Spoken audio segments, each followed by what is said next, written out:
Então, recapitulando aqui, a gente vai fazer o 20, a ida para Macedônia e a Grécia. Mas Paulo está passando por cidades, né? O que nós fizemos ontem? Cartas de Paulo. Então, nas cartas de Paulo, nós temos aqui, ó. Paulo, ele escreveu Romanos, 1ª e 2ª Coríntios, Gálatas, que é para Galácia, Coríntios é para Corinto, Efésios é para a cidade de Éfeso, que a gente viu, Filipenses é para a cidade de Filipo, Colossenses para a cidade de Colosso, Tessalonicenses para a cidade de Tessalônica, que a gente viu, e aí ele escreveu 1ª e 2ª carta para Timóteo, inclusive Timóteo começa essa jornada com ele em Corinto, e depois ele escreveu uma carta para Tito e para Filemon. Essas são as 13 cartas que Paulo escreveu, tá? O legal é que a gente está vendo toda a jornada dele aqui, passando e edificando essas regiões, né? Então a gente percebe que ele o que significa a palavra apóstolo?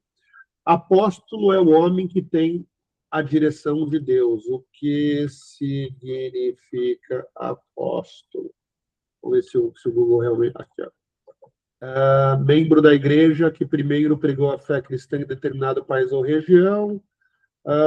Na tradição cristã, é aquele que aquele que é mandado em missão. Normalmente é a pessoa que vai abrir, é a pessoa que vai desbravar, é a pessoa que tem a visão. Então, normalmente é o apóstolo, tá? Então, vocês perceberam que normalmente Paulo chega, mas ele não se mantém? Tem um padrão aqui, né? Por quê? Porque normalmente o perfil que se mantém é o perfil pastor, o perfil profeta. São outros perfis de pessoas. Então, normalmente a gente vai ver aqui Paulo desbravando, mas em algum momento ele não cabe mais naquele ambiente e é necessário que alguém dê a continuidade para que aquele lugar seja edificado, porque senão ele entra muito em conflito, tá? É importante nós termos essa visão. Por que é importante? Porque todos nós viemos com talento. Todos os 8 bilhões de pessoas do mundo. Às vezes nós demoramos para descobrir os nossos talentos, às vezes nós demoramos para descobrir a nossa identidade, e às vezes nós demoramos para descobrir os nossos dons. Dom apostólico, dom pastoral, dom missionário, e assim por diante. Então, tem pessoas que têm uma facilidade de servir, outras têm facilidade para discernir, outras têm a facilidade e habilidade para poder criar e abrir novas situações. Então, qual é o foco, né? Quanto mais eu estiver perto da minha identidade, e eu só acho a minha identidade em Cristo. Vocês entenderam isso, né? Por que existe muita inveja no mundo? Por que as pessoas querem ser umas às outras? Falta de identidade, falta de Cristo. Entende? Quanto mais longe eu estiver de Cristo, mais longe eu estou da minha identidade. Então, automaticamente, o brilho do outro me atrai, mas não me atrai para o lado bom, né? Acaba me atraindo, me despertando inveja, me despertando ódio, rancor. Eu tenho um estudo que eu falo o seguinte: se nós é o primeiro sinal de que nós estamos longe da palavra de Deus, nós estamos longe da nossa identidade, nós estamos longe do que Deus quer para a nossa vida, o primeiro sinal é ser os 5 sentimentos ruins. É natural a gente ter raiva, é natural a gente ter ódio, é natural. Mas se manter, é porque ele tem um lugar para ficar dentro de mim. Vocês entendem isso? Se isso se mantém em mim ao ponto de crescer, é porque eu criei um espaço para recepcionar esses sentimentos. Então, entendam isso. O Espírito Santo, o conhecimento da palavra, o despertar, o tirar de vendas, o nascer de novo, é o oposto de inveja, de raiva, de ódio, de rancor. Vocês entendem isso? Isso são ramificações do ego, que automaticamente estão ligadas ao diabo. É a única forma que o diabo tem de manipular a nossa vida, é controlar o nosso ego. Então, o ego vai virar ramificações aonde nos coloca em competição eterna com pessoas que a gente nem sabe que estão competindo.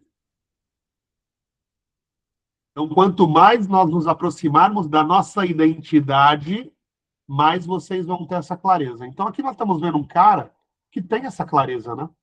Porque ele sabe que em certo momento, se ele continuar, vai ser algo ruim, vai acontecer com ele, e, na verdade, o propósito dele também não vai parar de pé, porque o propósito dele é edificar essas cidades. Então, sempre ficam pessoas, né? Isso eu achei interessante. Ele sempre deixa pessoas e parte para a próxima. E não foi diferente aqui ontem, no 19. Paulo em Éfeso, depois Paulo, durante 3 meses, Paulo frequentou sinagogas, como sempre ele vai para sinagogas, né? E a gente viu aqui alguns judeus, ele foi para o tumulto em Éfeso, que as pessoas simplesmente se juntam contra ele novamente. Então, está tudo meio que se repetindo, somente mudando as cidades, né?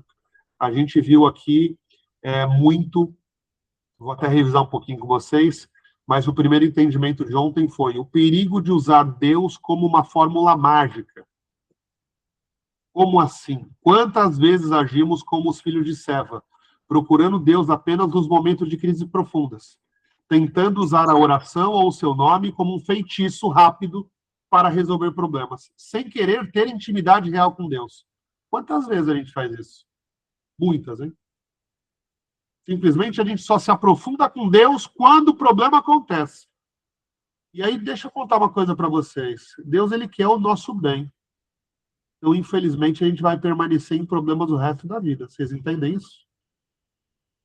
Porque ele percebe que a única forma que tem de nos encontrar, de fato, com o coração quebrantado para ele, é nos problemas. Porque fora dele, a gente permite que o ego sobressaia. Faz sentido? Sim. Ontem nós vimos queimar os hábitos tóxicos para alcançar a paz. Espera aí. Quem entrou conosco aqui? Oi, Adri, tudo bem? A gente está finalizando a revisão. Oi, bem, desculpa. Então, a gente começou agora aqui o entendimento, então vou voltar aqui. Então, ontem nós falamos do perigo de usar Deus como uma fórmula mágica, né? Quantas vezes agimos como os filhos de Seva? A gente viu isso ontem. Procurando Deus apenas nos momentos de crise profunda, tentando usar a oração ou o seu nome como um feitiço rápido para resolver problemas sem querer ter intimidade real com Deus. Fazemos isso a toda hora. Sabe qual que é a questão? Deus vai nos manter nos problemas. Eu falo que eu tive uma oportunidade de ouro nos últimos 3 anos e meio. Eu não vou citar nomes, né? Mas eu e a Fê, a gente frequentou a casa de uma pessoa muito próspera financeiramente. E os hábitos dessa pessoa e da esposa, eles são totalmente voltados para Deus. Pessoas que, tipo assim, é dinheiro para não faltar para a 50ª geração, hein? Mas numa humildade e numa tranquilidade para lidar com pessoas e com a palavra de Deus, na verdade, aí você percebe, eles vão tirar férias. Legal. Qual é a férias deles? A férias deles é simplesmente se juntar os dois, escolher uma cidade e fazer missão, como se eles não tivessem R$1 na carteira. Aquilo nos tocou, né, bebê? De uma forma tão impressionante, né? Porque é uma coisa que ficou eu e a Fê na cabeça. Muito. Inclusive, Nossa. falei com ela hoje e eles estão em Filipinas, fazendo aula. Estão nas Filipinas. É. E é isso. Então, olha só. Se a única forma que Deus tem de acessar a gente é nos problemas, vocês acreditam que Deus vai manter a gente no problema?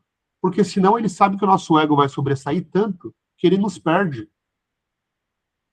Será que nós estamos realmente prontos para sermos prósperos financeiros? Prósperos na vida? Será que nós estamos mesmo prontos para isso? Ou qualquer dinheirinho, qualquer coisa que acontece, a gente já trata os outros diferente, a gente já muda o modo de ser. Vocês entendem o que eu estou falando aqui, não? Queimar os hábitos tóxicos para alcançar a paz. Quais são os livros de magia, hábitos destrutivos, mágoas do passado, relações tóxicas ou orgulho, que ainda guardamos com carinho, mas que nos mantém reféns de ansiedade e de depressão? Vimos ontem. Quando a nossa cura incomoda o sistema do mundo, isso aqui é real. Como lidar com o momento em que a nossa decisão de mudar de vida, procurar a paz, impor limites saudáveis começa a incomodar nas pessoas que se beneficiam da nossa dor ou fraqueza. Nossa, isso aqui é um tapa na cara. Porque vocês sabiam que tem muita gente que se beneficia se vocês serem e eu ser do jeito que nós somos? Vocês acreditam nisso? É lógico. Uma coisa que eu aprendi na faculdade é que o pessoal precisava de um bode expiatório. Vocês acreditam que essa pessoa que quer buscar clareza, visão, tirar as vendas, nascer de novo, não é tão interessante para algumas pessoas assim? E nós finalizamos ontem, um estudo maravilhoso também, acabou fazendo eu e o Fio junto.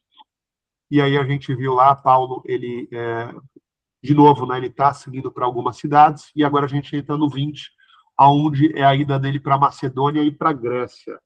Vamos lá. Depois de cessar o tumulto, Paulo mandou chamar os discípulos e, tendo-os animado, despediu-se e partiu para a Macedônia. Havendo atravessado aquelas regiões, e depois de ter encorajado os irmãos com muitas palavras, chegou à Grécia, onde ficou 3 meses. Como os judeus tinham feito uma conspiração contra ele, quando estava para embarcar para a Síria, Paulo decidiu voltar para a Macedônia, acompanharam-no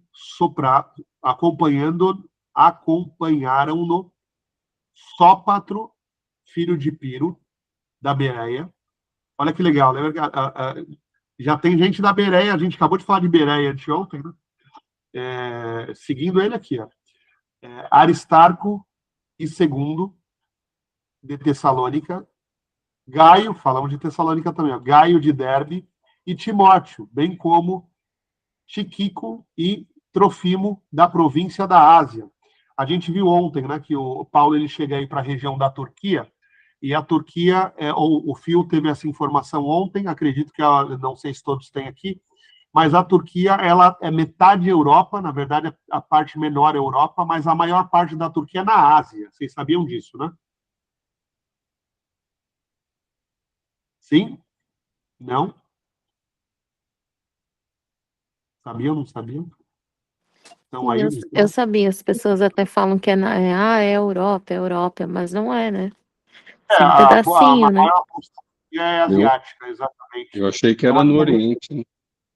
Não, não é na Ásia. E a Turquia, eu também, até esses dias eu comentei para a Adri sobre a parte da Turquia da Europa, que ela está muito mais ligada também ao Oriente do que a própria Europa, né? É a mesma coisa que você fala Marrocos. Marrocos está na África, mas Marrocos não é África. Marrocos é praticamente uma Espanha na África. Não tem nada. Tem algumas regiões, até quando eu montei um mapa de franquias, né? Você vai até o próprio Brasil, né? Você vai pegar ali, você tem Mato Grosso do Sul e Mato Grosso, né? São regiões uma do lado da outra, mas muda tudo, totalmente diferente. Então, eu até coloquei lá, pô, o pessoal do Mato Grosso junta com essas regiões, do Mato Grosso do Sul para outras regiões, porque muda tudo, a mesma coisa aqui. A Turquia, a gente enxerga ela, alguns enxergam como Oriente, como o lado árabe, mas não, a Turquia ela está parte pequena na Europa e a maior parte dela na Ásia, tá? Então a gente viu aqui, Paulo está seguindo em ida à Macedônia e à Grécia, e já está com bastante gente junto com ele. Todo lugar que ele passa, ele acaba levando pessoas, né? Estes nos procederam esperando-nos em Troade. Depois dos dias dos pães sem fermento, navegamos de Filipos e 5 dias fomos ter com ele em Troade, onde passamos 7 dias. Olha que interessante, né? Que nós falamos das 13 cartas de Paulo. Então, de novo, Romanos, a gente já viu Paulo passando por Roma, ele inclusive é de lá. Primeira e segunda carta para a cidade de Corinto. Essas cartas, elas são escritas 10, 15, 20 anos depois dessas passagens de Paulo, tá? Então, quando a gente chega nas cartas de Paulo, a maioria dessas cartas ele estava preso, escrevendo para dar direção para as pessoas que ficaram lá. Mas aqui, acabamos de ouvir Filipo, né? Que é a carta para Filipenses. Então, de novo, depois dos dias dos pães sem fermento, navegamos de Filipos, então ele estava em Filipos, e em 5 dias fomos ter com eles em Troade, onde passamos 7 dias. A ressurreição de Eutico. No primeiro dia da semana, lembra que a gente falou lá, dias atrás, que teve 2 ressurreições? Teve uma ressurreição que Pedro fez e teve uma que Paulo fez, no capítulo 20. Chegamos nela, está aqui. No primeiro dia da semana, estando nós reunidos para o partir do pão, Paulo, que devia viajar no dia seguinte, falava aos irmãos e prolongou a mensagem até a meia-noite. Havia muitas lâmpadas no cenáculo onde estávamos reunidos. Um jovem chamado Eutico estava sentado numa janela. Como Paulo falava demoradamente, o jovem foi tomado de um sono profundo e, adormecendo, caiu do 3º andar. Foi levantado morto. Porém, Paulo desceu, inclinou-se sobre ele e, abraçando-o, disse: não fiquem alvoroçados, pois a vida está nele. Subindo de novo, partiu o pão e comeu. E depois de lhes ter falado muito tempo, até o amanhecer, partiu. Então levaram o jovem vivo e sentiram-se muito consolados. Olha que interessante, né? Porque nós vamos chegar um pouquinho à frente, alguns capítulos para frente, no outro ponto que eu falei para vocês, que é esse aqui, ó. Paulo repreende Pedro. Lembra que eu falei para vocês que vai ter um momento... isso aqui é em Gálatas, perdão. Paulo repreende Pedro. Paulo, então olha só, nós estamos em Atos aqui. Paulo, em certo momento, ele precisou ser mandado de novo para Tarso, certo? E ele fica lá 4 anos em Tarso. Algumas pessoas ainda viam ele como uma pessoa despreparada, né? E aí Barnabé busca ele em Tarso e nós estamos vendo um Paulo aqui edificante, né? Um Paulo que está crescendo cada vez mais. Mas nesse momento que Paulo é enviado para Tarso, no momento da conversão dele, foi exatamente no capítulo da conversão dele, nós vimos um Pedro muito forte. Um Pedro fazendo sermão, um Pedro ressuscitando pessoas, um Pedro fazendo aleijado andar, um Pedro convertendo milhares, um Pedro batizando através da imposição de mãos. Mas olha que forte, ó, daqui a pouco nós vamos ver um Pedro fraco, que inclusive Paulo precisa repreender ele, né? Então, olha como é importante. Se os apóstolos fraquejavam na fé, vocês imaginam nós 5 aqui. Misericórdia. Se Pedro andou com Jesus e mesmo assim fraquejou, imagina nós, né? Meros Imagina mortais. nós, meu Deus do céu. Eu acabei citando esse casal porque esse cara, tudo que ele põe a mão, ia mais dinheiro, ia mais dinheiro, ia mais prosperidade, ia mais empresa, ia mais... Mas ele não liga para nada disso. A vida deles é 100% voltada para a fé. Vocês não têm noção. Quem olha de fora imagina que ele está em reuniões de conselho, em várias empresas. A vida dos dois está ligada à edificação de pessoas. Vocês acreditam nisso? E é tão sensacional, porque eu de fora, e olhando para quem olha para ele de fora, as pessoas imaginam que o cara é atolado de... Não, ele administra muito bem as pessoas que trabalham com ele, né? O grupo, mas o foco da vida dele e da esposa é a edificação e a conversão de pessoas para a palavra de Deus. A vida de Troade a Mileto.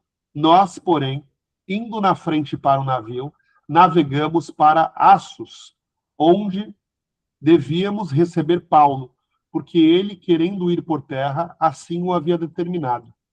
Quando ele se encontrou conosco em Assos, nós o recebemos a bordo e fomos para Mitilene. Navegando dali, no dia seguinte, chegamos defronte de Quios. No outro dia, fomos até Samos, e um dia depois chegamos a Mileto. Porque Paulo já havia decidido não parar em Éfeso, para não se demorar na província da Ásia. Ele tinha pressa para estar em Jerusalém, se possível no dia de Pentecoste. Então, já vai ter de novo, né? A gente teve aqui no capítulo 2 o dia de Pentecoste, um dia anterior, a ascensão de Cristo aos céus, então um capítulo anterior, né? Mas o dia de Pentecostes, exemplo, tá? Na nossa tradição, o dia de Pentecostes, ele é 50 dias após a Páscoa. Então, nesse ano, vai cair no dia 24/6. É o nosso dia de Pentecostes, né? Então, Pentecostes é a nossa lembrança do descer do Espírito Santo. Mas era uma festa judaica já, né? Já era uma festa judaica que acontecia há muitos anos. e Deus escolheu o dia de Pentecostes judeu para descer o Espírito Santo dele. Por isso que nós temos lá, depois se vocês quiserem fazer um estudo comigo sobre as igrejas, o nascimento das igrejas e assim por diante, nós temos o primeiro avivador, que foi John Wesley, da Igreja Metodista, e eu gosto muito dele, e ele acabou inspirando várias igrejas, porque as igrejas elas tinham muito a visão do entendimento da palavra, mas não acreditavam no Espírito Santo. Até porque, até aquele momento, era somente a visão de uma igreja, e depois 2, 3 e assim por diante, mas meio que foi mantendo a visão das anteriores, né? Onde é o entendimento do estudo e o posicionamento de homens que simplesmente conversavam com Deus. Você não vê muito falar do Espírito Santo. E aí você tem John Wesley, que é o primeiro avivador. Se vocês colocarem no YouTube, tem vídeos maravilhosos de John Wesley como primeiro avivador. E aí, antes dele morrer, ele morre, né? Depois, com tudo que ele acabou criando na Inglaterra, se nasce a igreja metodista.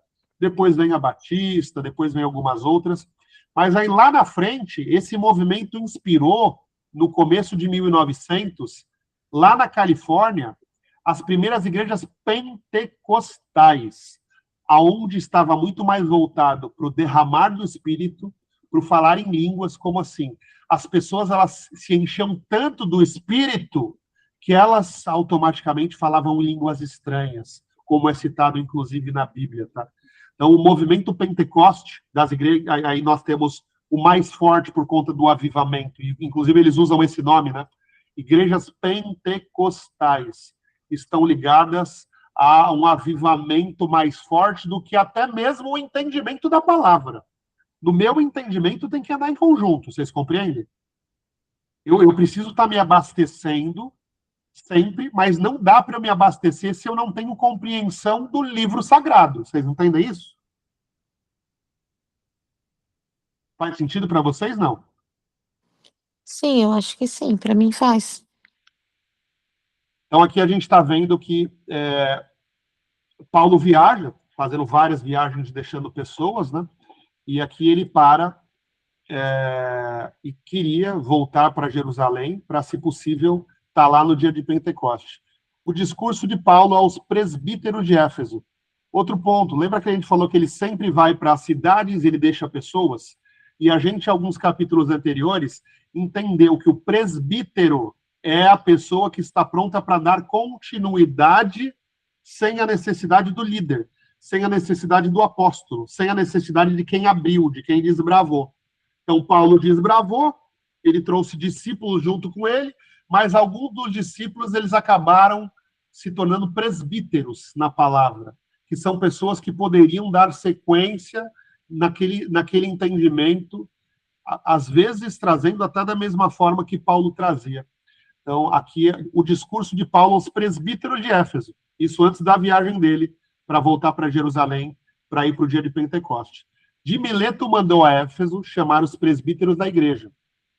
Quando eles chegaram, Paulo lhes disse: vocês bem sabem como foi me conduzir entre vocês em todo o tempo, desde o primeiro dia em que cheguei à província da Ásia, servindo ao Senhor com toda a humildade, com lágrimas e com as provações que me sobrevieram pelas conspirações dos judeus.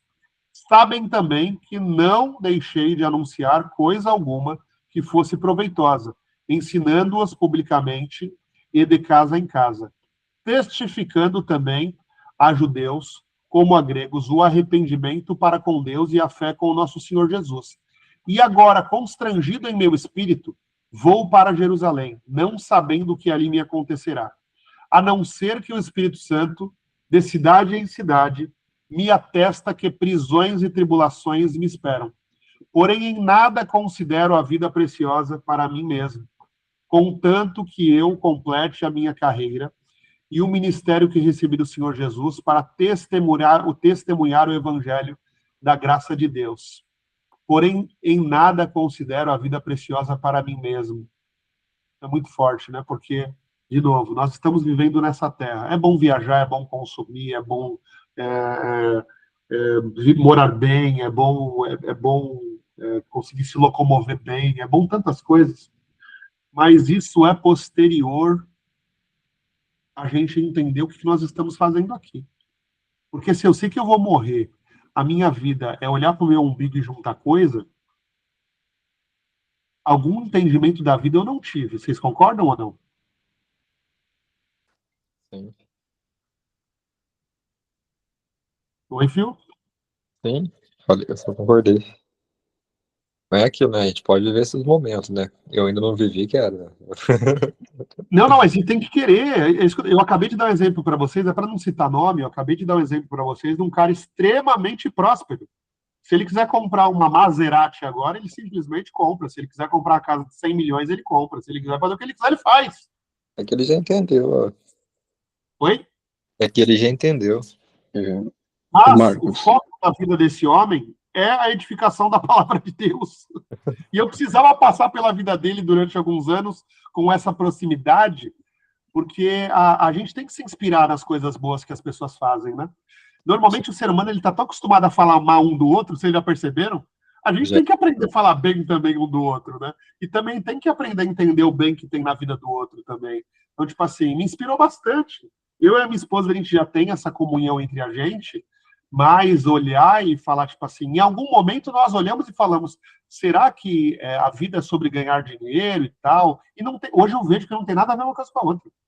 A minha competência na vida profissional não tem nada a ver com a minha vida conjugal, com a minha vida espiritual. Eu vou continuar vivendo, eu vou continuar fazendo, eu vou continuar tendo os meus dias. Se eu puder fazer deles algo próspero, também financeiramente, não tem nada de errado nisso. Mas nós temos que colocar Deus sempre em primeiro lugar. Acho que esse é o ponto. Oi, Eri. Mesmo quando a gente enxerga pessoas prósperas, tem pessoas que vão fazer o mesmo caminho que eles. Porém, e Deus continua presente da mesma forma. Total. E acessível, e acessível por todos. Total. Em que pese esse... Não, o que eu falei é que, tipo assim, a gente tem que ter esse discernimento de entender que uma coisa não anula a outra. Eu tenho pessoas muito mais abastecidas de fé e do Espírito Santo e do entendimento divino e dessa sabedoria do que esse casal que eu acabei citando. Não é isso que eu estou falando, eu estou falando o seguinte, nós temos a mania de, quando nós nos encontramos com Deus, de, às vezes, anular algumas coisas, você entende? E não tem nada a ver uma coisa com a outra. Entende? Sim. Então, e eu percebo isso muito. As pessoas, às vezes, quando elas começam a se aproximar muito de Deus, elas criam repulsa por algumas coisas do mundo. Mas vamos lá, se Deus nos deixou nesse mundo, e Ele fez eu entender antes de eu partir, é porque Ele quer, inclusive, usar a minha vida. E, novamente, se Ele quer usar a minha vida, e nós estamos num mundo onde as pessoas têm mais facilidade de acreditar em quem é próspero financeiramente, vocês concordam ou não? Sim. Não é? Sim.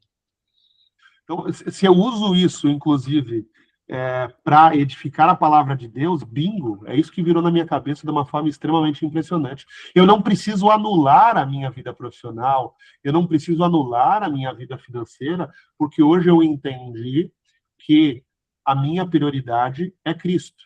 A minha segunda prioridade é a minha esposa. A minha terceira prioridade é os meus filhos. E aí a minha quarta prioridade é o meu trabalho. A minha quinta prioridade são os meus amigos.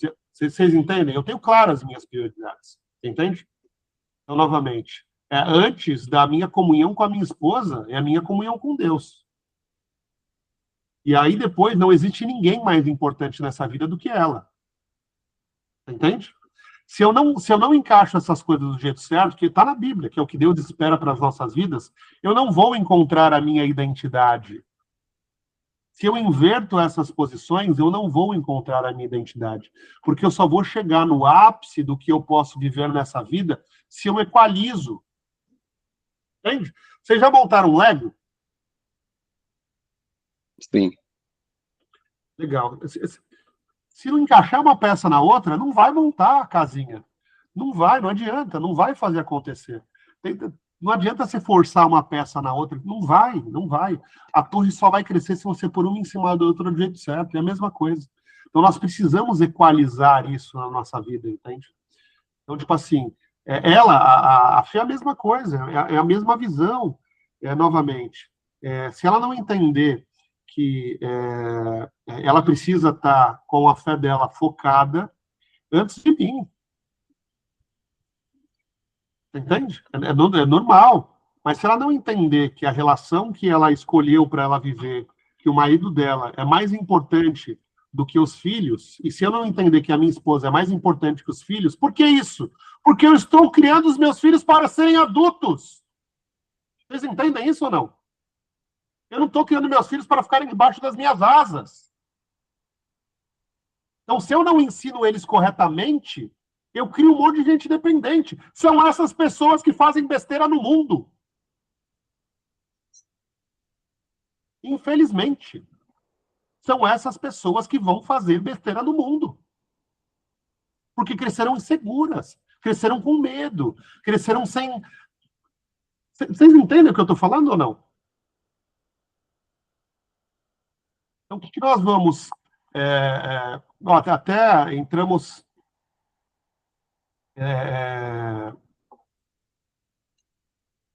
Desfoquei da palavra aqui, gente. Me ajudem aqui, me tragam para cá de volta. Nós estávamos... o pior é que quando eu fui pregar algumas vezes, e normalmente tem quem gosta, tem quem não gosta. Quando eu entro nesse ímpeto, quem gosta chora. Quem não gosta, nossa, normalmente... O amém entala. O amém tá...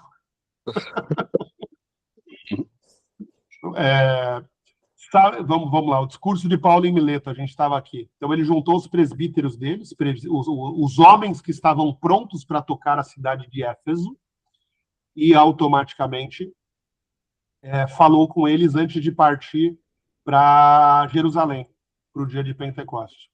Então, ele deixou claro aqui, sabendo também que não deixei de anunciar coisa alguma que fosse proveitosa, ensinando-os publicamente de casa em casa, testificando tanto a judeus como a gregos o arrependimento para com Deus e a fé com nosso Senhor Jesus.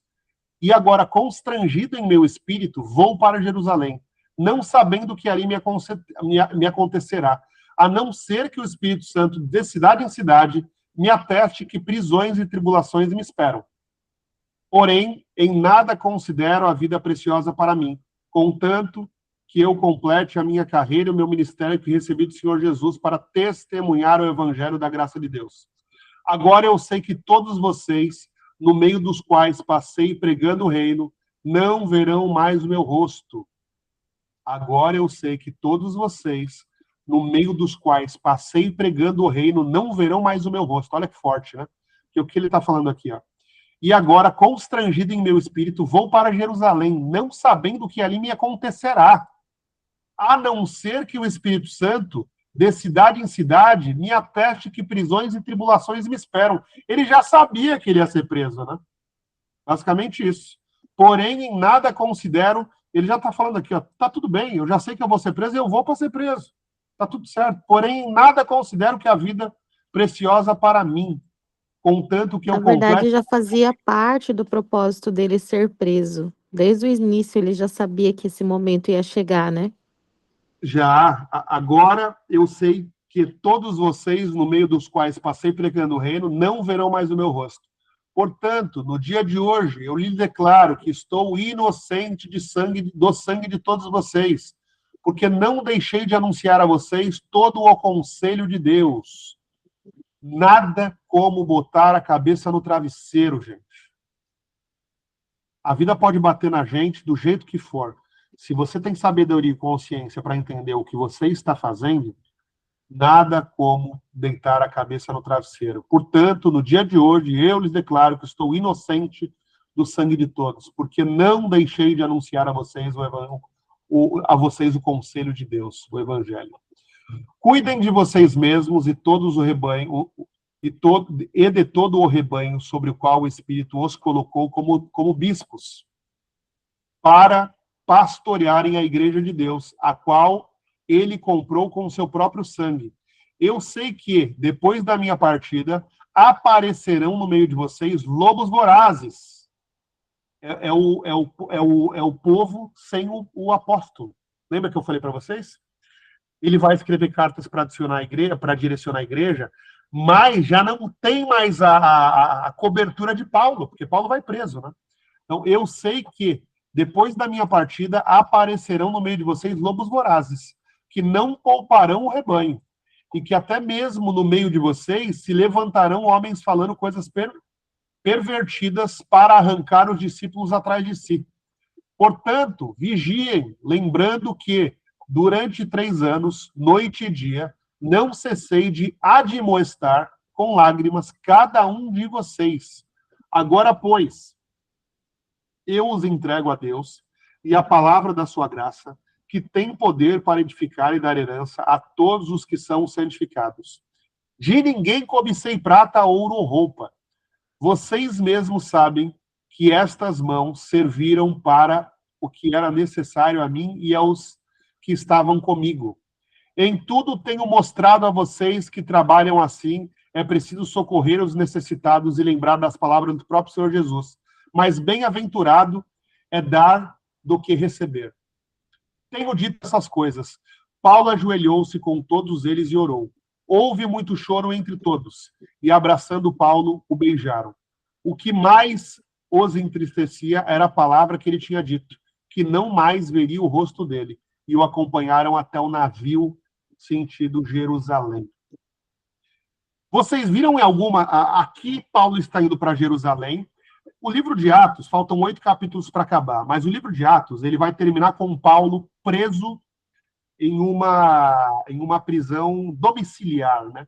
Ele podia receber visitas e assim por diante. A gente já está seguindo para isso, né? A gente já está seguindo para esse caminho. A gente já está vendo um Paulo forte. Nesse capítulo é o capítulo onde ele ressuscitou uma pessoa e é o mesmo capítulo onde ele recebe a direção do Espírito que talvez ele não volte para... Vocês viram o cuidado que ele tinha? Ele voltava para as cidades aonde ele edificava, né?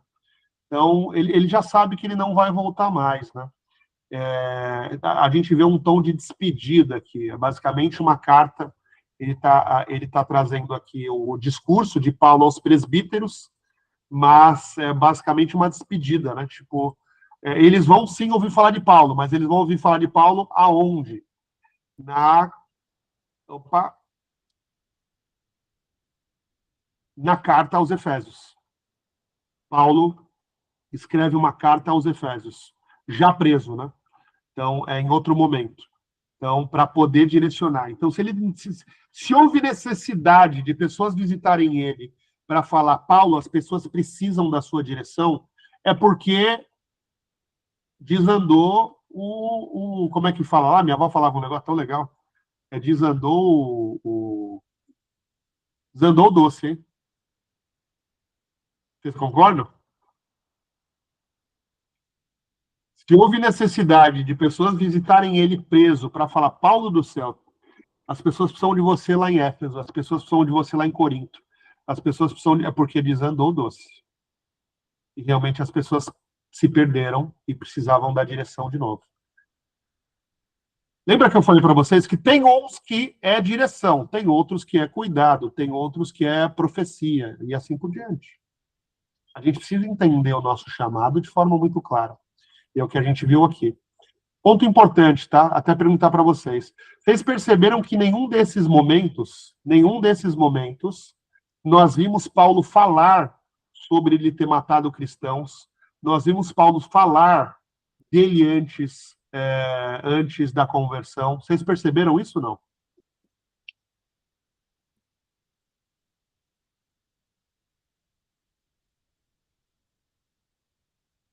Quando Deus... eu aprendi de uma forma lúdica que não me tocou. Como assim? Deus morreu na cruz pelos nossos pecados. Para mim era muito lúdico. Eu falava, mas tá bom, legal, mas o que isso quer dizer, né?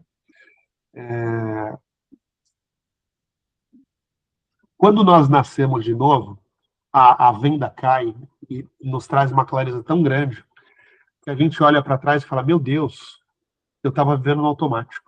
Era outra pessoa, só pode ser. Então, o que Deus está falando? ele quer entrar em nós, talvez a gente mudar coisas que a gente não sabe nem que precisa mudar. A gente viu ontem, inclusive, uma coisa muito importante, tá? Pessoas que foram batizadas e não tinham o Espírito Santo. Nós vimos ontem, né, Phil? Foi ontem no 19. Foi. Ó, Paulo, ele chega em Éfeso e a primeira coisa que ele faz é o seguinte: vocês receberam o Espírito Santo quando creram? E eles responderam: pelo contrário, nem mesmo ouvimos falar que esse Espírito Santo. Então Paulo perguntou: em que, pois, vocês foram batizados? Responderam: no batismo de João. Pois Paulo disse: João realizou o batismo do arrependimento, dizendo ao povo que cresce naquele que vinha depois dele, ao saber em Jesus. Eles, tendo ouvido isso, foram batizados em nome do Senhor Jesus. E quando Paulo lhe impôs as mãos, o Espírito Santo veio sobre ele. E tanto falavam em línguas quanto profetizavam. Eram ao todo uns 12 homens. O que eu estou falando aqui? Um dos pontos para o Espírito Santo descer é nós, simplesmente, nos posicionarmos como criatura e simplesmente proferir as palavras: Jesus Cristo é o meu Senhor e Salvador. Eu quero nascer de novo em Cristo. Eu me entendo criatura. Vocês entendem que o batismo é uma coisa muito séria e é algo que tem que ter muita consciência do que está sendo feito, porque senão ele não exerce o seu complemento. Não é só mergulhar numa água e falar, agora Deus está comigo. Quantas vezes ao longo de Atos a gente viu pessoas que se batizaram e aí depois Paulo e Pedro iam lá e derrubavam o Espírito Santo sobre elas? Vimos ontem de novo, em Atos. Então é importante esse aquebrantamento do coração, entende? Porque se o meu ego está sobressaindo, automaticamente eu não preciso de Deus, porque o ego dá conta, hein? O ego dá conta de nos sustentar. Se o meu ego está sobressaindo, automaticamente não tem Deus aí, né? Então é importante a gente ter o... Por isso que eu falei para vocês, eu fui muito tocado por John Wesley, eu fui muito tocado pelo avivamento, eu fui muito tocado por essa questão do Espírito Santo, mas eu percebi que o entendimento da palavra, ele solidifica tudo. Porque senão, eu simplesmente... O que nós vimos ontem também? Por que está falando aqui de pessoas que eram batizadas e não receberam o Espírito? Porque, no fundo, essas pessoas, elas queriam usar Deus somente como fórmula mágica. Vocês entendem? Por que você se batizou? Por que você busca Deus? Porque eu estou passando um problema. Falaram que ele é quem vai resolver. Não, não é isso. Isso é uma escolha de vida. Isso é uma mudança de hábitos. Como que as pessoas vão me identificar? Como petista, ou como PL, ou como esquerda, ou como direita, ou como, como é que fala, capitalista, ou como socialista? Não. Elas têm que enxergar Cristo em vocês. Elas têm que olhar para vocês e falar: essa pessoa é uma pessoa cristã.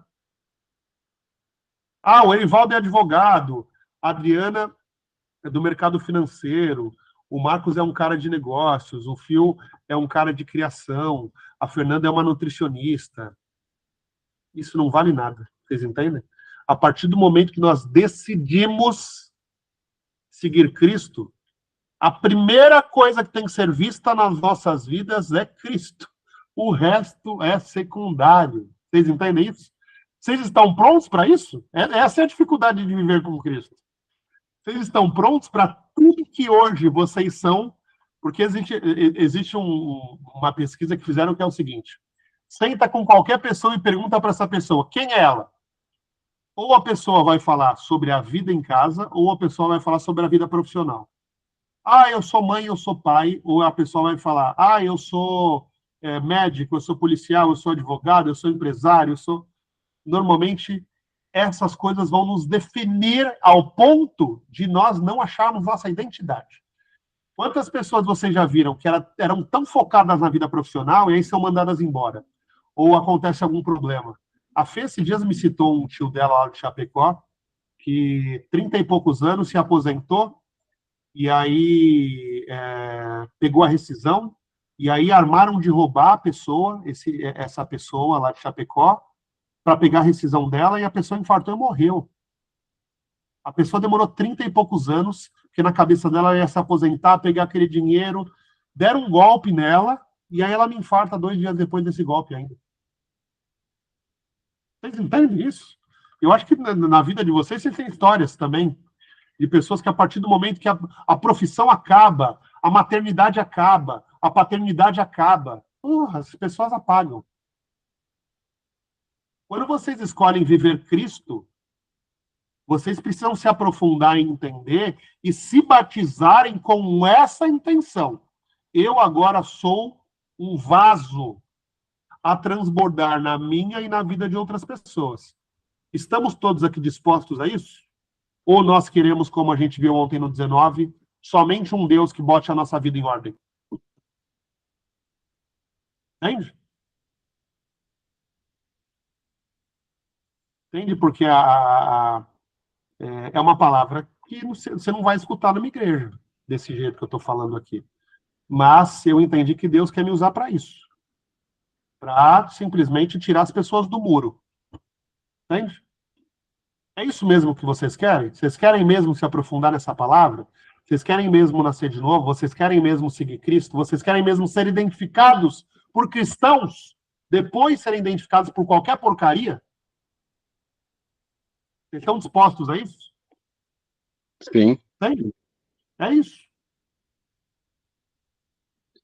Fechamos o capítulo.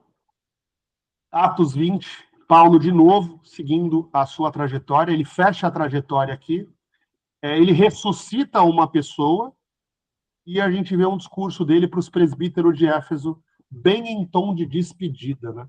Bem em tom de sabendo que ele está indo para um caminho sem volta. Vamos para o entendimento? O perigo da exaustão e a queda de Eutico. A história de Eutico é muitas vezes vista de forma cômica, mas carrega uma metáfora profunda. Ele era um jovem, estava cansado, e à medida que a reunião se estendia madrugada dentro, com o fumo das lâmpadas e abafamento, adormeceu profundamente na janela e caiu morrendo. Muitas vezes, nas nossas vidas, tentamos equilibrar-nos nas janelas da exaustão. Excesso de trabalho, pressões e dores. Isso aqui é isso. Hoje Deus entregou para mim o seguinte: tira a mão. Amanhã é um dia de você simplesmente não fazer nada da vida. Escolhe a praia que você quer ir, senta numa cadeira, leva o celular só para fazer pix. E não. Gente, não leva ele senta, ele fica lá. Eu vou tirar foto para mandar para vocês. Ele até dorme. Ele vai de roupa. Aí ele senta, coloca um guarda-sol na cabeça e fica. Ele cochila, ele fica olhando para o nada. As crianças estão correndo para lá e para cá e vão para a água e se batem. E ele tá em Nárnia, gente. Ele fica horas assim, horas. Porque tem momentos que, tipo assim, exemplo, tá? Se eu sinto que é o momento de eu tirar a mão e deixar Deus agir, porque se eu pôr a mão, o que a gente está vendo aqui? Ó? Ele já deveria ter ido dormir, ele não estava pronto para aquela reunião. Ele continua ali, e ele simplesmente dormiu e caiu da janela. O que Deus está querendo dizer aqui para a gente, né? Tem momentos que não é mais você. Até ser você tem que fazer até o extremo. Vai até o talo e faça. Mas se vocês acreditam em Deus, tem momentos que é só Deus que age. E nós precisamos estar abastecidos do Espírito Santo para entender isso, entende? Porque senão é o ego sobressaindo e achando que somos nós que resolvemos. E aí Deus vai permitir que a gente passe por problemas para quebrantar esse ego, entende? Excesso de trabalho, pressões e dores. Quando esgotamos os nossos limites, adormecemos e caímos num buraco negro. Mas repare, Paulo não o criticou. Ele desceu, abraçou e disse: a vida está nele. E Deus esperou o milagre da ressurreição. Quantos de nós estamos nesse exato momento a tentar equilibrar-nos na janela, profundamente esgotados e deprimidos, prestes a cair? O que a atitude de Paulo nos ensina sobre a forma de como Deus nos trata quando falhamos por exaustão? Na prática, Se sofre de depressão severa, se sente se esmorecer perante as dificuldades, não se condene por estar cansado. Se cair um erro, uma desistência, uma crise, saiba que Deus não olha com reprovação. O seu desejo é descer aos réus do chão do seu problema, abraçá-lo e dizer: ainda há vida nele. Amém. Permita-se aceitar a ajuda da sua comunidade espiritual e do Senhor para ser levantado. O cansaço não é o seu fim. A paz diante de um futuro desconhecido. A ansiedade é, no fundo, o medo daquilo que não podemos controlar no amanhã. Paulo declara aos presbíteros de Éfeso: vou para Jerusalém, não sabendo o que ali me acontecerá. Ele sabia apenas, pelo Espírito Santo, que prisões e lutas o aguardavam. Contudo, em vez de pânico, ele sentia uma paz sobrenatural, porque não considerava sua vida preciosa para si mesmo, mas valorizava, acima de tudo, o cumprir do propósito de Jesus que lhe tinha dado. Por que perdemos a nossa paz a tentar prever e controlar cada detalhe do futuro? Como o fato de abraçarmos um propósito maior que nos dá, que nós mesmos, como o fato de abraçarmos um propósito maior que nós mesmos anula o nosso medo do desconhecido. Como o fato, escreveu errado aqui, perdão, gente. Como o fato de abraçarmos um propósito maior ajuda a anular o medo do desconhecido. Como o fato de abraçarmos um propósito maior ajuda a anular o medo do desconhecido. É o que nós estamos fazendo aqui, vocês concordam?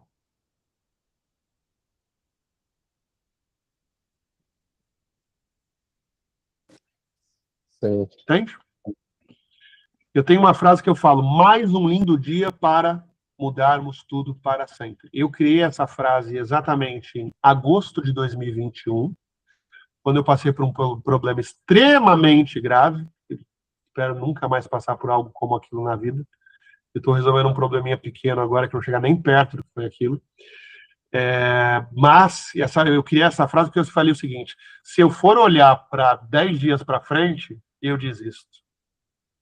Era um dia após o outro. Era segunda, terça, quarta, quinta. Era um dia após o outro. Se eu fosse tentar entender o que ia ser 2022, eu desistia. Se eu fosse tentar entender o que ia ser 2023, eu desistia. Mas vou trazer para vocês. Todo santo dia, até nos dias que eu não tinha dinheiro para comprar comida para eu comer, todos os santos dias, Deus colocava um chão no dia seguinte. Vocês acreditam nisso? Todos os dias. O dia seguinte começava pronto para dar sequência. E o dia seguinte começava pronto para dar sequência. E o dia seguinte começava pronto para dar sequência. Basicamente isso. Na prática, para quem vive consumido pela angústia e ansiedade e acredita que a falta de controle é um problema impossível de resolver, pare de tentar adivinhar o amanhã. Você nunca terá todas as garantias terrenas, mas pode ter uma âncora celestial. Entregue as rédeas da sua vida a Deus. Quando descobrir e focar-se no seu propósito, servir, amar, edificar. Eu estou aqui no meu propósito. Esse é o meu propósito. Trazer essa clareza. Vai ter quem não vai gostar, vai ter quem vai gostar. Mas é o que eu senti que Deus quer me usar. Então, quanto mais eu fizer, vai ser para trazer clareza da palavra de Deus para o mundo. Esse é o meu propósito. O propósito da minha esposa é servir. Ela já entendeu esse propósito dela. Ela não vê a hora de pegar 10% de todo o dinheiro que caiu na nossa conta em março, até por isso nós vamos esperar fechar março. Se caiu 1 milhão, vai ser 100 mil. Se caiu 10 mil, vai ser 1.000. Se caiu 1.000, vai ser R$100. Pegar 10% de tudo e servir. Ela não vê a hora disso acontecer. Vocês acreditam nisso? Ela tá para esse evento. Quase que isso, né, bebê? Então, novamente, Gente, diferente eu tô pode... preparada por esse evento, já tô vendo até lugar, vou falar com a Adri, até falei com a Adri hoje de manhã, já tô até para ver passagem para vocês, porque o nosso dízimo vai ser para esse evento, para comprar as passagens de vocês, as hospedagens, Já tenho até cardápio para fazer. Tô só esperando se resolver as coisas, gente. Mas é importante a gente entender, se nós tomamos a decisão de o meu primeiro ministério, antes de ser marido, antes de ser pai, antes de ser empresário, antes de ser sócio, antes de ser amigo, antes de ser o que for, o meu primeiro ministério é Deus, e eu quero que Deus me ajude em tudo que eu for fazer a partir dali, eu tenho que, de fato, fazer isso acontecer, entende? 3, a dor das despedidas e o confiar de Deus. E olha a importância, né, da gente saber entender o outro. Porque eu poderia falar o seguinte, nós já estamos, dona Fernanda, edificando. É isso aqui que nós estamos fazendo. Não, esse é o meu chamado. A minha esposa está comigo aqui porque ela quer me acompanhar. Mas esse é o meu chamado. Eu Sim, preciso entender verdade. que ela Esse não é precisa. o meu chamado. Eu sempre falo para ele, esse não é o meu chamado, gente. Eu tô aqui porque eu quero aprender também, me alimenta muito meu espírito, escutar sobre a palavra, mas eu posso ler 1000 vezes a Bíblia, eu não vou entender. Eu não tenho esse dom. Eu tenho realmente o dom de servir. Cada um tem um dom e a gente tem que entender o nosso dom e tá tudo bem, gente. E no começo eu sentava às vezes horas para fazer estudo com ela, ela só ficava assim, ó. Nossa, legal isso aí, hein? Nossa, Interessante, hein? legal. Eu Aham, entendi. aham. Ô, Fê, Entendi. Não estava entendendo nada. Entendi nada, gente. E daí, assim, você entendeu? Aham, aham. Me explica. Não sei, não entendi. Jesus barato. Mas você quer ver essa mulher se transformar? É o dia que a gente for fazer esse primeiro dia presencial aqui. Ai, gente, Como eu ela, gosto. nossa, um leão para servir, para ajudar, para fazer. E aí eu já me apago um pouco, porque não é o meu chamado, Gente, entende? ele some, vou falar pra vocês. Ele some. Ele sai e vem deitar. Quando tem muita gente, ele se Eu sou. esconde. Mas é o que a gente está falando aqui, é importante a gente entender. Eu sou a pessoa que eu faço a festa para os outros. Normalmente, quando a gente vai viajar, fica todo mundo vai passear, vai não sei o quê. Eu fico sentadinho na minha cadeira ali. Tio, pai, ô, gente, eu quero ver vocês felizes.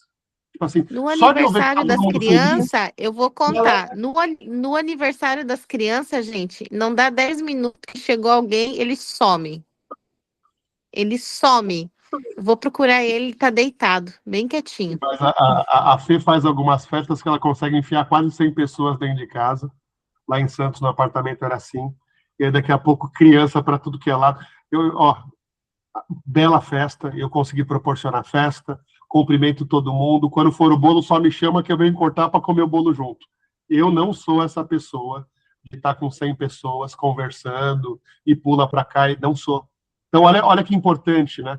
Nós nos conhecermos, mas também sabermos conhecer o próximo, né? Porque, de novo, aonde Eu que acho que, nasceu essa acima de tudo, também se complementariedade? respeitar, né? Cada um tem que respeitar o jeito do outro, as É características isso do aí, outro, né? Não é é isso uma aí. competição. Aonde que nasceu essa complementariedade nossa?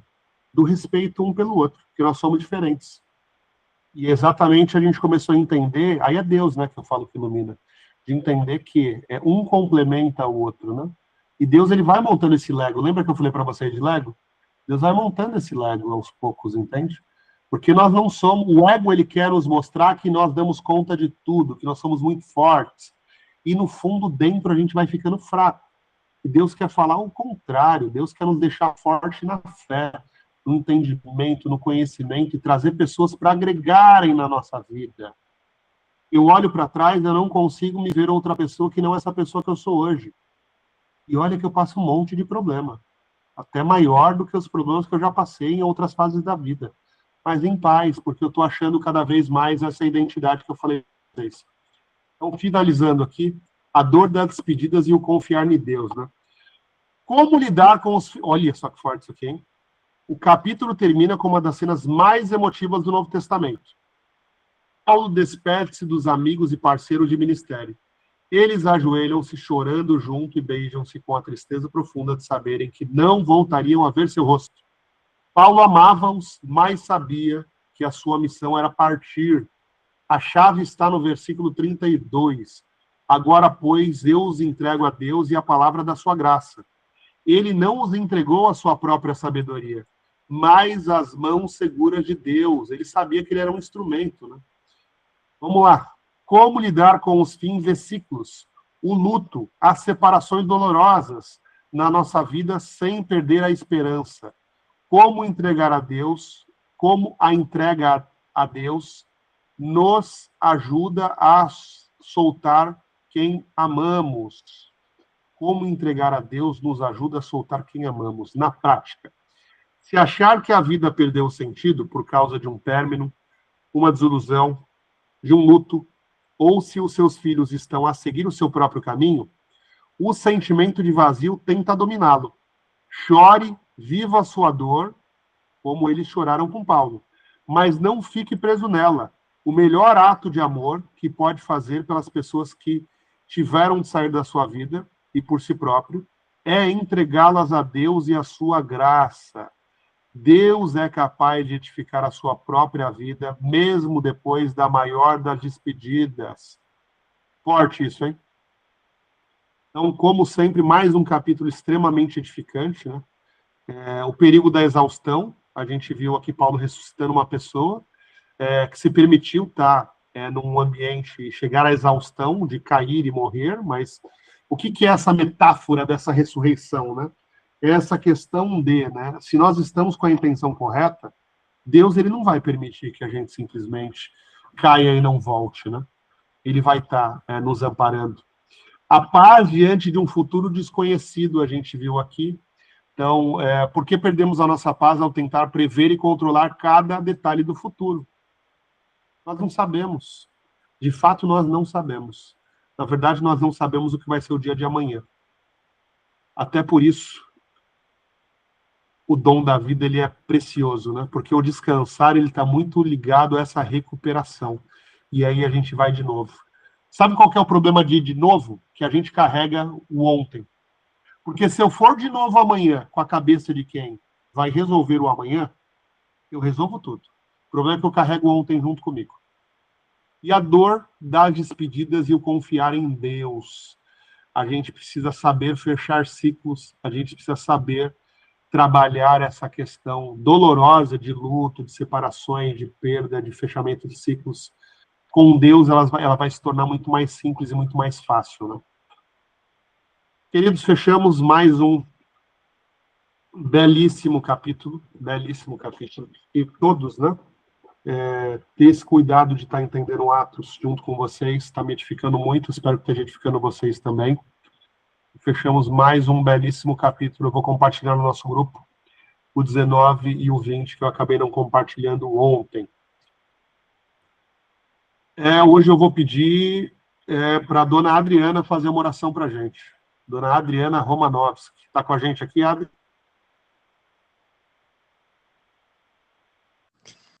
Eu acho que a Adri está no telefone resolvendo um assunto de família. Pode ser o Fio ou o doutor Eri. Doutor Eri ou Fio? Não briguem, calma, gente. Tem espaço para todo mundo. Eu posso fazer hoje. Olha lá, doutor Erivaldo Sérgio dos Santos, finaliza a oração de hoje. Bora, doutor Eri. Vamos lá, gente.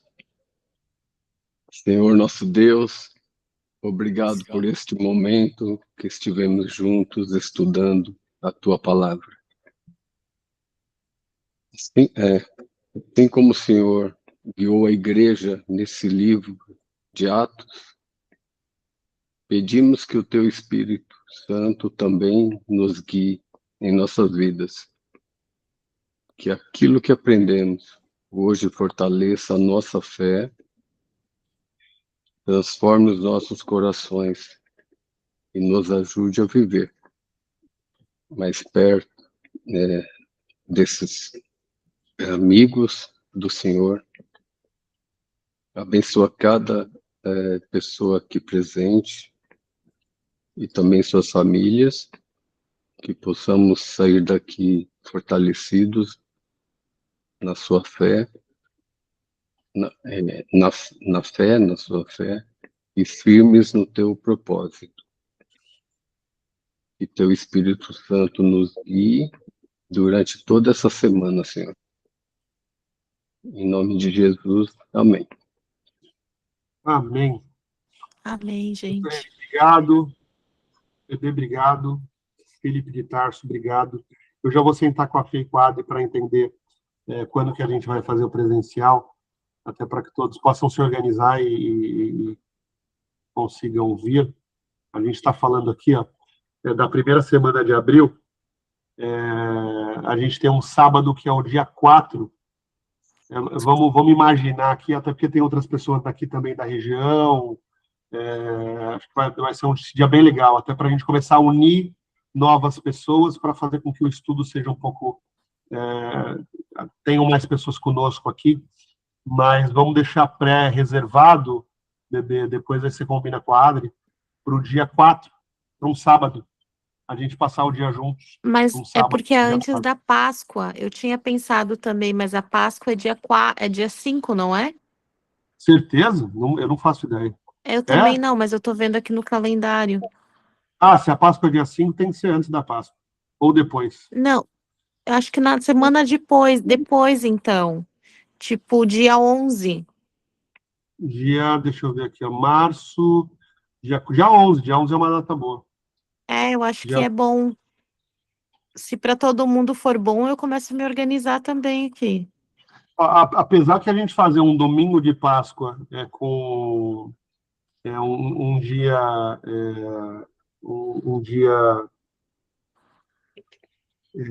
entre todos seria bem interessante, né? Aí a gente junta as crianças para poder caçar os ovos aqui em casa, né? Fazer algo bem legal. Sim. É legal mesmo. Mas Bom, aí só tem que ver com o doutor Erico, o Fio, o Cadre, se eles não vão estar viajando em família, essas coisas assim, né? Geralmente, eu vou ter que ver, porque geralmente a gente se reúne, né? A família no domingo de Páscoa, toda a família. Bebê, pensa com a Adri e a gente volta lá depois. Eu acho que é melhor o dia 11. Tá No bom. outro domingo, no outro final de semana, após o final de semana de Páscoa. Até para conseguir passagem aérea, é mais fácil, né? Tá. Então vamos deixar pré-agendado para o dia 11, mas aí você abre Tá. dessa semana para a próxima, já se organizam para a gente ter a data oficial. Sim. Tá No bom? máximo, esse final de semana, eu e a Adri já paramos e vemos isso, já resolvemos. Tá bom, maravilha. Tá bom, gente? Gente, beijo, beijo, beijo. Beijo, pessoal. Boa Falou, noite. Fiquem até com mais. Deus, tá bom? Amém. Fiquem com Deus. Amém. Tchau, tchau. Obrigado.